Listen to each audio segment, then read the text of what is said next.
They say that to be a successful entrepreneur, you have to experience failure.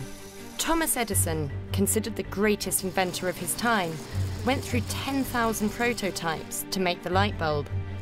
The business magnate Henry Ford twice filed for bankruptcy before he revolutionized the car industry.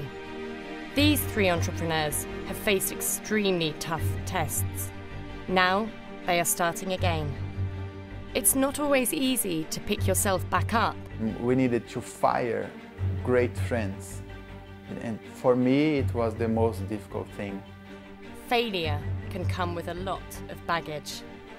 If I'm facing that same failure again, then would I be able to get over that again? Like, maybe not. And the struggle to build a viable long-term business is fraught with challenges. We have no answers right now, and no stock, and no games, and no idea what's going on. Can they overcome the obstacles they face and turn everything around?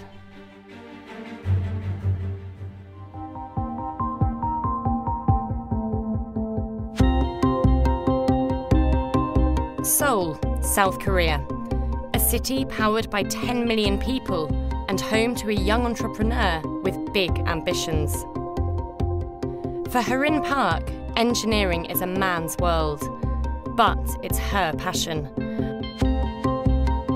Told that it wasn't an acceptable subject for her to study, she'd sneak into her male friend's seminars at university.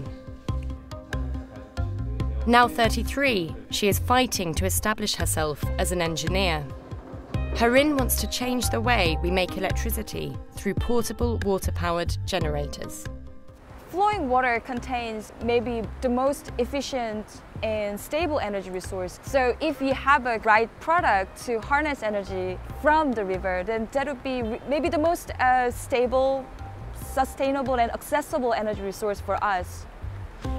This is the product Harin came up with, a portable generator and battery driven by water. She says it will produce enough energy to power lights and charge phones.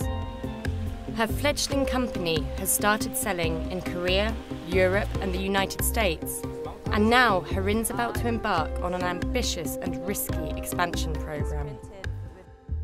By integrating multiple units, then it'll be able to power more electric products to power homes and village. If Harin can prove that it's possible to scale up the portable units, she could substantially increase her revenue.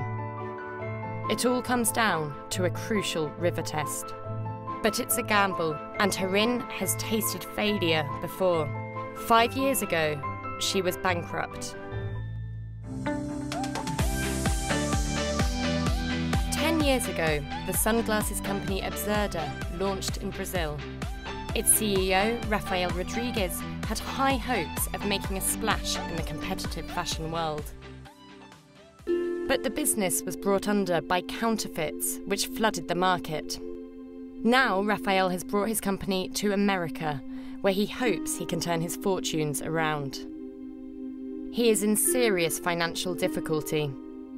This warehouse in Miami is home to 14,000 pairs of unsold glasses, and Rafael is down to his last few $1,000s. To break even, we would need to sell around 1,000 pairs of glasses monthly in the average price of $70, $80, something like that. We are selling around 200 pairs of glasses monthly. It's not easy to figure out it now, because I prefer to think and to expect the best. And I know the best is yet to come, but I would say I have now 2 different possibilities of people to invest in the company. So I will know if they were going to invest or not in the next few weeks. Rafael desperately needs an investor to make a success of his business in America.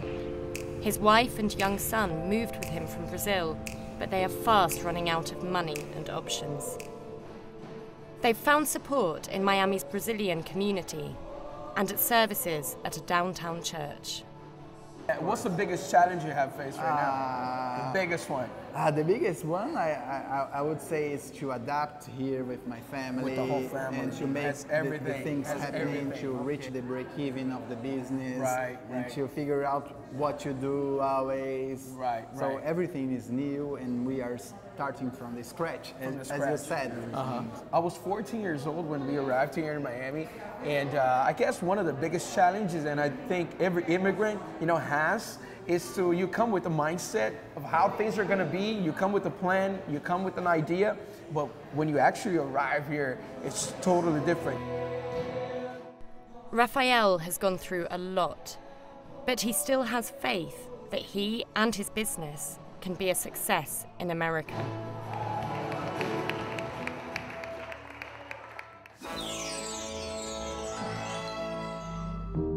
This is a TV show that never got past the pilot. Hey, check it out! It's the work of a small team led by the American-Israeli entrepreneur Miriam Lotner. An experienced tech expert, she is passionate about encouraging girls to get into science and maths. When Miriam's twin daughters were born, she began to worry that there weren't enough role models for girls in these industries. Can't you see? I'm building a 3D printer. Sensing a gap in the market, she and a business partner created Purple and 9. We related to them as if they were real people that we brought along that journey. And I really believed that if we could get sort of a mass following behind us, if girls could meet and fall in love with Purple and 9 in these characters that we had developed, that it was clear to me that we were going to be on TV. Hey Purple, check it out. Look what you can make. Seeing the artwork for the first time and watching the animations, it was life-affirming. It felt like, wow, these are characters that need to exist. Listen, we'll figure this all out. How hard can it be? We had all the scripts. I mean, we had 10 essentially episodes already written and ready to go. Miriam tried to raise crowdfunding support for her project. We went on Indiegogo. Our campaign was not successful, and we didn't raise the necessary 50% within the first 3 days, so then we knew that it was essentially over. And once you've failed on a crowdfunding platform, you're kind of closed out of institutional investors. It's a little bit embarrassing to have this big, loser stamped on your forehead like, oh, she didn't even raise. In total, Miriam lost $50,000 of her family's money. The days and weeks following, I'm pretty sure that I was, hiding under the covers in my room. I was depressed. I was devastated. I felt like a complete loser. For some people, $50,000 would be a joke, right? And for us, at the time, we were still young.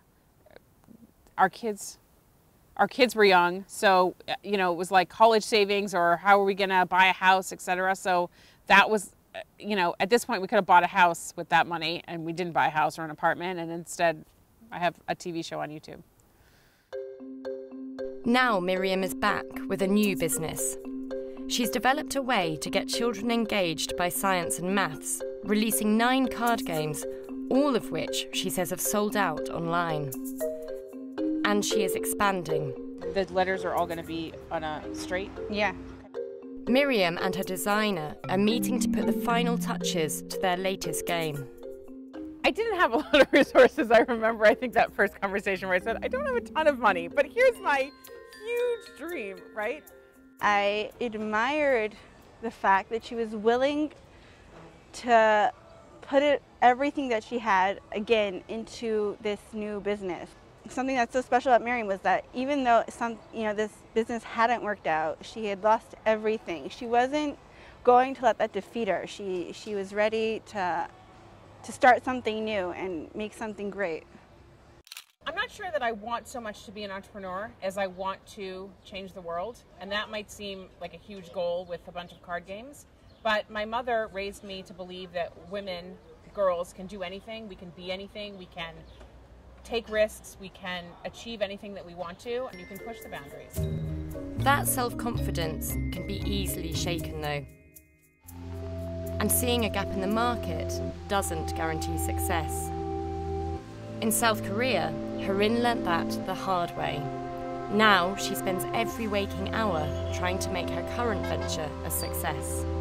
When I see people having and spending their weekend like this, somehow I feel like envy them to having that relaxed time with the loving family and friends. If think about my schedule or days, I wouldn't say it's well balanced. Harin's first business, an ambitious project to install a tidal power plant off Jindo Island on the South Korean peninsula, received a $3 million grant. But while the plant produced energy, bureaucracy meant Harin failed to connect it to the power grid. Koreans are not really supportive to someone who faced a failure. Mostly they consider it like loser. There was literally no one supported me when I faced a failure. Just 1 year after the plant was installed, Harin was bankrupt. The business was wiped out. The project manager and the other people say, I knew that you will fail because you're young, you're not an engineer. That's the answer that I always hear from people back then. And I agree with that because that was true. Harin was 29 years old and $300,000 in debt. The pain of that time is still with her. I was so depressed.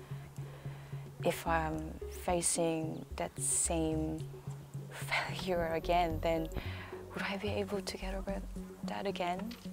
Like, maybe not.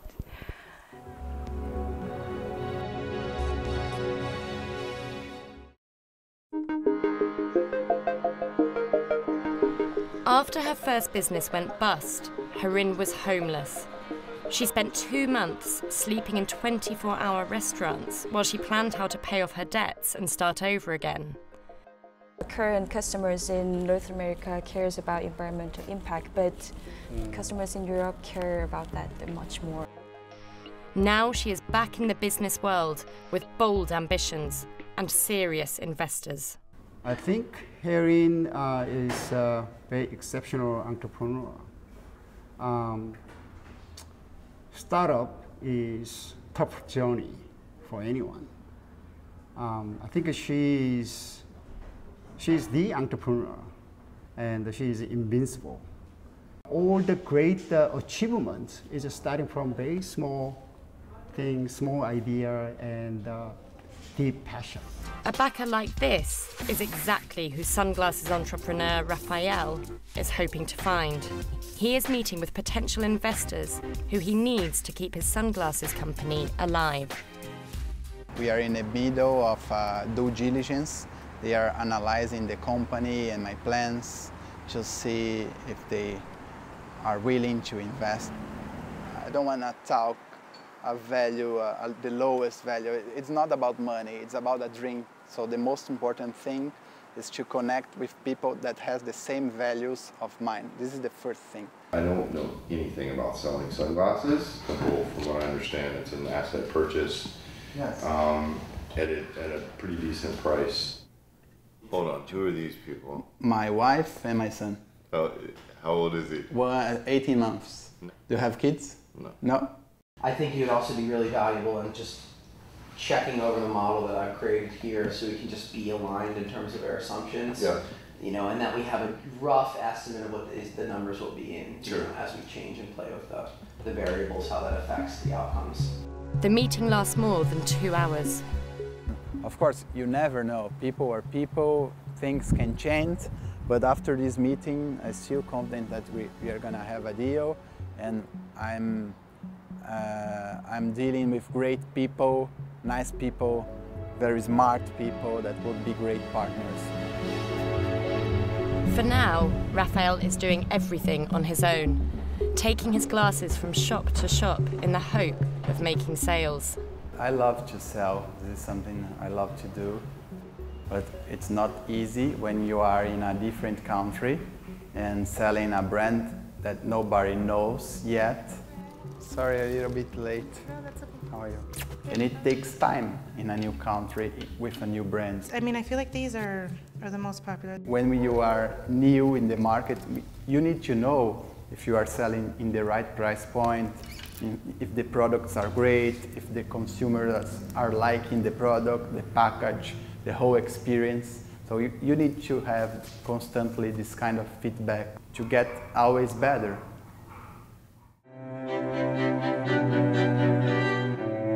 Back in Seoul, it's the night before Harin's big product test. Tomorrow's evaluation has been months in the planning. She's gone into the city for a drink with friends, a rare chance to unwind.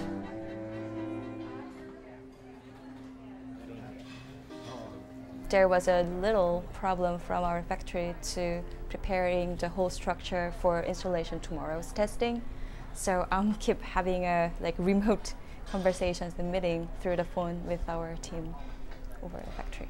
Harin's team tell her that conditions have changed, and that's put the carefully planned test in jeopardy. 6 months of preparation and Harin's future plans are on the line. Whenever something happened wrong, then it's always easy to blame someone. And I was always targeted. And sometimes it's really hard to give them answer right back, because this is my first time to do all this stuff. And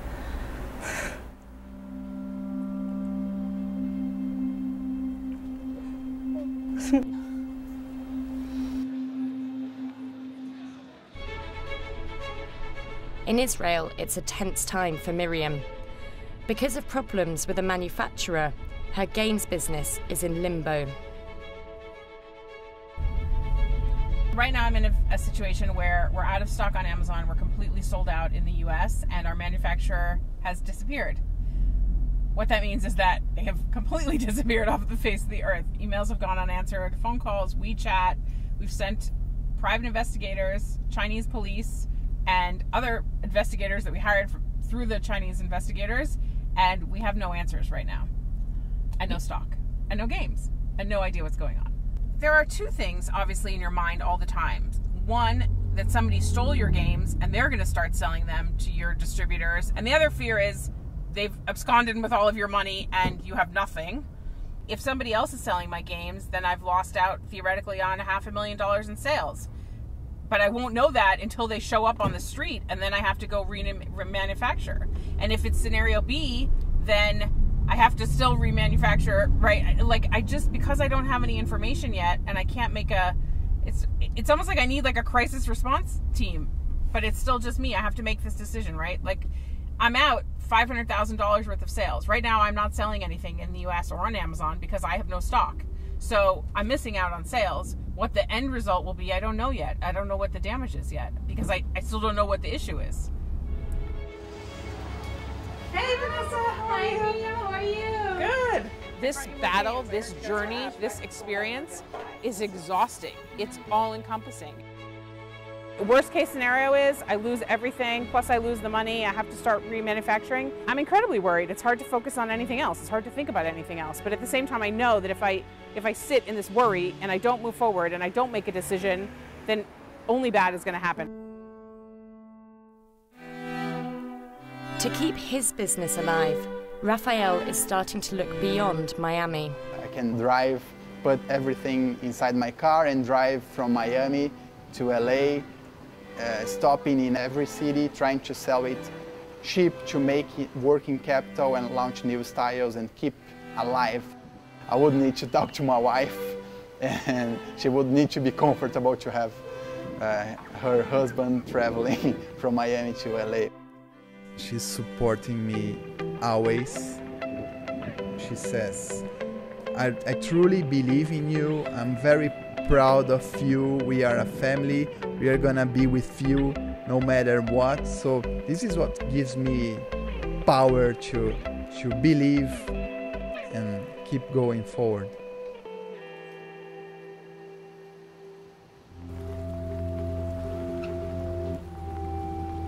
Back in Seoul, Harin needs to prove to investors that her idea for expansion works. If this test proves successful, it could be a game changer for her business. But that's still a big if. Harin and her team were up all night trying to salvage the test after the unexpected change in conditions. But they couldn't agree on how to move forward. We all had big arguments, but we all agree that this testing is really important and we really need to succeed. We all learned that how to lose the game, you know. Everybody has their own opinion, and last night, like, maybe I learned how to lose and how to, I don't know. I just let them do what they want. After the changes, the test can go ahead. Harin's generators will be lowered into the Han River in Seoul to see whether they work linked together and how much power they can generate. I'm looking at how two different types of installation structure work in.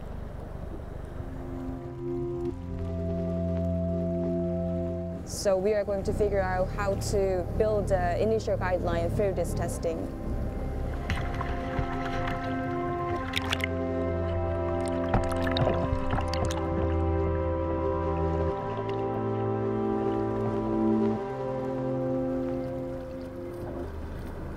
There. 놓으세요 그냥. 잘 논다. 네. It works very well. 저걸로 할 필요는 없어요. 조절할 수 있는 게 있거든. 네. 왜냐면